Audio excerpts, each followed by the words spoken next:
Good morning, everybody. Here we are live again for another installment of HR. It's more than just paperwork. And today we're talking about job postings. So if you joined us last time, or if you want to catch up on some of the other videos that we've done, the last time we spoke together on a live, we were talking about job descriptions. And today is all about job postings. Now, you might be saying, Laura, what the heck is the difference between a job description and a job posting? And I'm glad you asked because in my opinion, there is a distinct difference between how you build a job description and how you build a job posting. And I'm going to break it down real simple. So the job description is like your autobiography, and your job posting is more like your dating profile. So in your job description, you're going to do a great big brain dump of everything that's included in the role and the responsibilities, what you're really looking for, the work conditions, even the compensation or the number of individuals who report to this position. You're going to include your KPIs or the quantifiables that this individual should be reaching. Whereas in the job posting, we want to take that information and really break it down to be something of an attractive one pager that an individual would look at and say, yeah, this is the company I want to work for. This job description or this job posting, it lights me up. So we're going to go through today and talk a little bit more about the difference between a job description or not the differences about what a job posting should have. Now, I want you to think back, and maybe even while you're listening to me, you can jump onto Google and type in a job, look for a job posting of maybe a position that you're about to hire, or maybe your own position just for the fun of it, and see what comes up.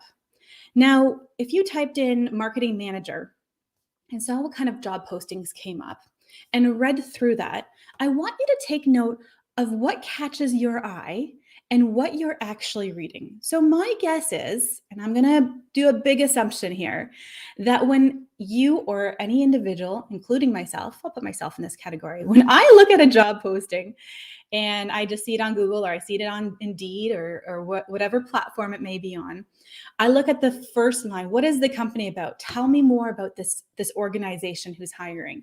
And then I look at the second portion, which is, what does this job really entail? And then a lot of job postings, you see, they start getting a laundry list of responsibility and tasks. And now there might be some very detail-oriented individuals who go through these line by line and really digest what's included in each one. But for the average job seeker, they're going to look at that first line of the job responsibilities, the second one, and then we start skimming. And tell me what happens when you get to that list of skills and characteristics of the qualified individual that they're looking for. The things that say team player, able to work independently, must know how to communicate effectively. What happens when you start getting there? What do your eyes do? What does your brain do? It just skims. And then you look for, where's the compensation? That's usually, skimming through the end. Do they talk about compensation? Do they talk about, is it on-site, remote, hybrid? Do they talk about those other details?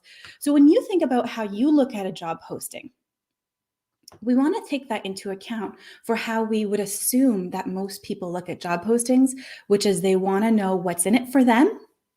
And they want to know the basic details of it, but most people are not going through line by line.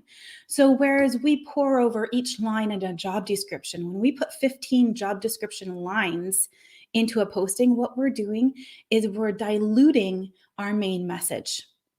So let's talk about the first most important thing in my mind of what's in a job posting.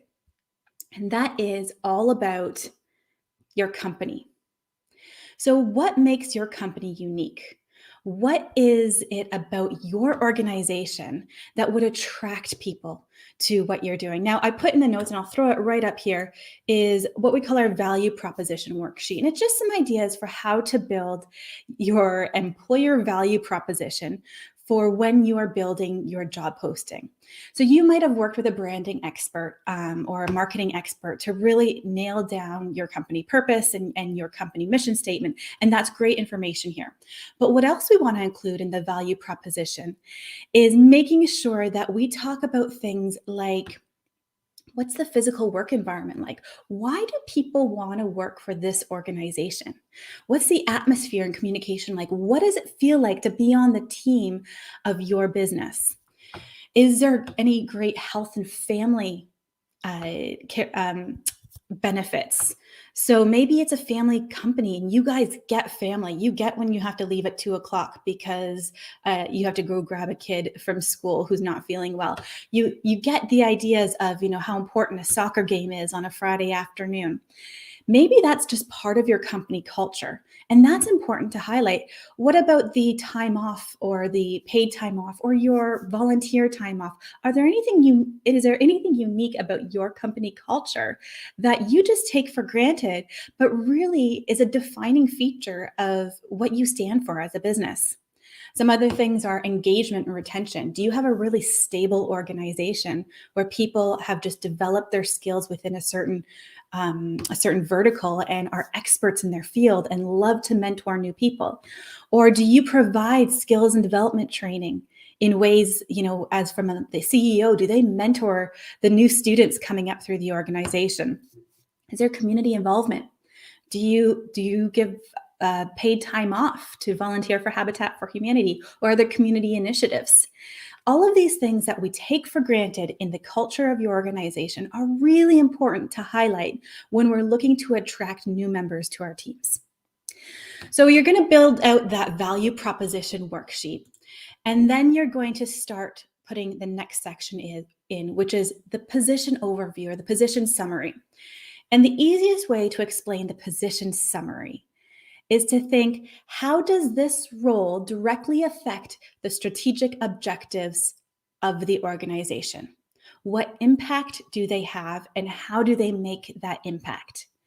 Now, your position overview, it can be a little bit of a repeat of some of the roles and responsibilities, but really you want to answer, how does this role make an impact to the overall operations and the overall team? And that's going to give people a clear picture as to whether they could see themselves in this role within your company. So absolutely, I kind of came down hard on the job description, roles and responsibilities, but I do think they need to be included. But when you put in the roles and responsibilities into a job posting, we really want to narrow down, what are the key things that somebody needs to know about this role? And that might be including the responsibility alongside of the KPI to show, hey, we're really numbers focused here and we have high expectations and we set great goals. And so when we talk about what you'll be doing in this role, here's the expectation of the efficiency that you'll have in that role as well. You want to make those highlighted pieces of what the role really is, how it breaks down. Perhaps you add in percentages. So if it's an administrative role, perhaps you add in that 20% is going to be inside sales, 20% is going to be administrative support to the CEO, and give people an accurate idea of what would the day-to-day look like for this individual without breaking into the minutia of, answering phones or, filing. Those are things that start making our eyes skip right over.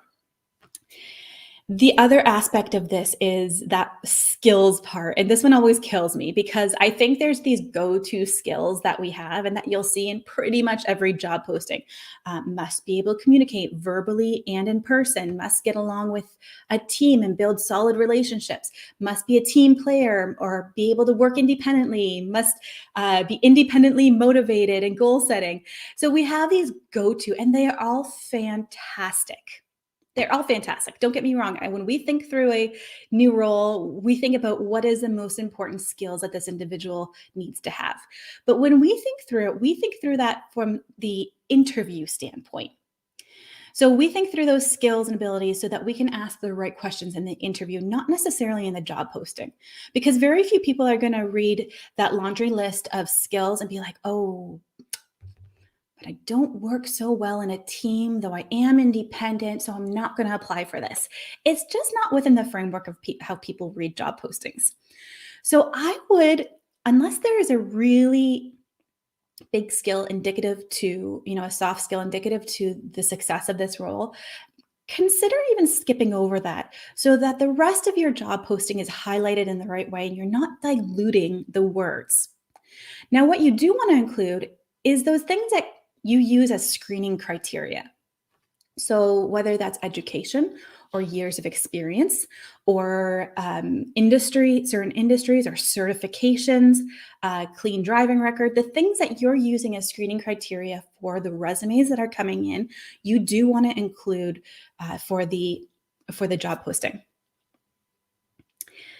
If there's any questions, please throw them out into the chat and I will happily pick them up and try to answer them as we're going through.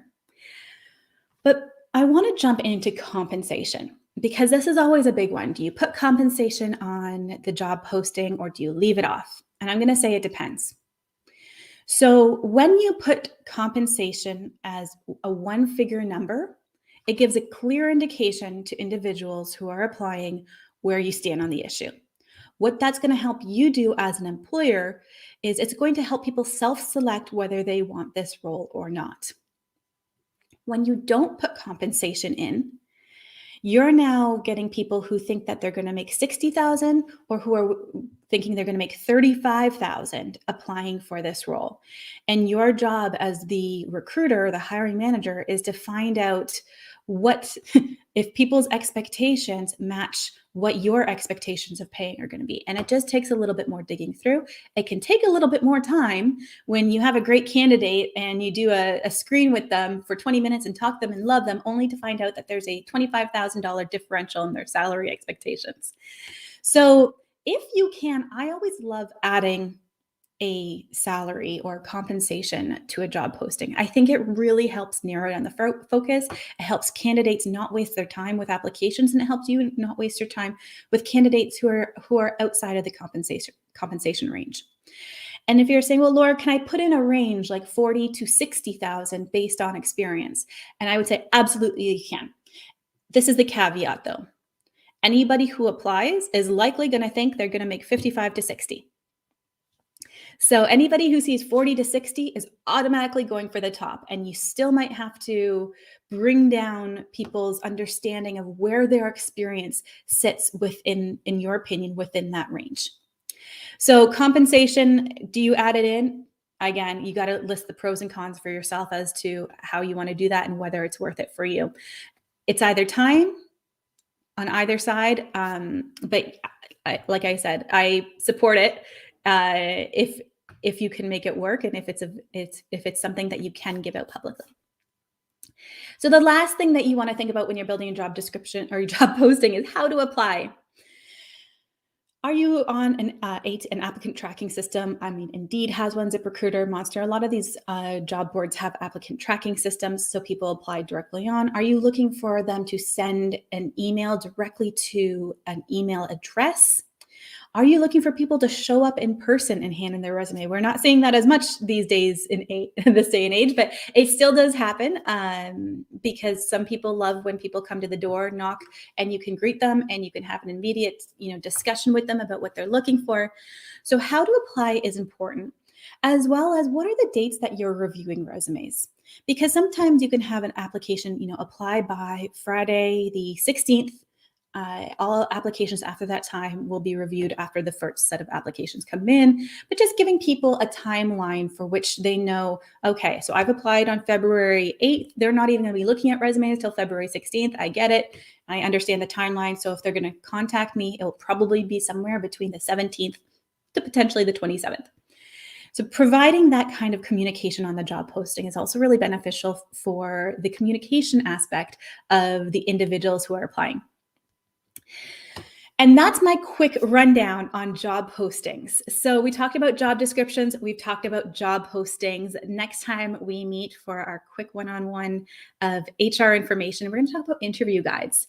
So stay tuned and we'll see you in a few weeks. Thanks so much for joining us and for watching the replay.